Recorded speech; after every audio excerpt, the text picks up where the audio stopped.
प्यारे दोस्तों, आज हम लोग का टॉपिक है घन। घन को अंग्रेजी में कहते हैं क्यूब।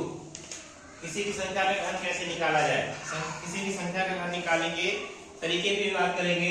सबसे पहले हम लोग घन की अवधारणा की बात करेंगे, concept of cube. Concept of cube, किसी संख्या का घन होता है उस संख्या का 3 बार गुणा। किसी भी संख्या, कोई भी संख्या हमारे पास होगी, उस संख्या का घन निकालने का मतलब होता है उस संख्या का 3 बार गुणा। अब जैसे मान लीजिए हमारे पास कोई भी संख्या रहेगी, उस संख्या का संख्या गुणे संख्या बराबर संख्या की घात 3। जैसे मान लीजिए हमारे पास उदाहरण के लिए देखते हैं, हमें 2 का घन निकालना है। 2 का घन बराबर होगा 2 गुणे 2 गुणे 2 बराबर 2 की घात 3 बराबर यहाँ से निकल के आएगा हमारे पास 8। ये देखिए निकल के आ गया हमारे पास 8। फिर ऐसे 3 का घन निकालेंगे, 3 गुणे 3 गुणे 3 बराबर 3 की घात 3, यहाँ से आ गया 27।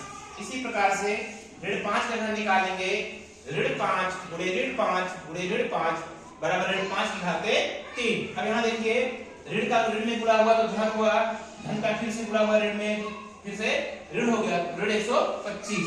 इस प्रकार से किसी भिन्न का हम लोग घन निकालेंगे। 2/7 का घन निकाले, 2/7 गुणे 2/7 गुणे 2/7 बराबर 2/7 की घात 3।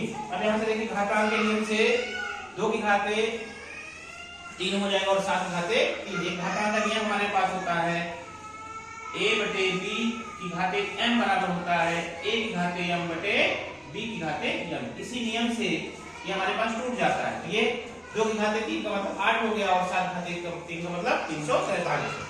फिर 9/8 का घन निकालेंगे, ऋण 9/8 गुणे ऋण 9/8 गुणे ऋण 9/8। यहाँ से फिर से हमारे पास देखिए ऋण का गुणा ऋण में धन हुआ, फिर से गुणा हुआ ऋण में ऋण हो गया, ऋण 9/8 की घात 3। फिर से घातांक के नियम नहीं लगा, यहाँ पे 9 की घात 3 हो गया और 8 की घात 3। 9 की घात 3 का मतलब हो गया 9 का 3 बार गुणा, 9 का 3 बार गुणा करेंगे 729 मिलेगा और 8 का 3 बार गुणा करेंगे तो 512 मिलेगा।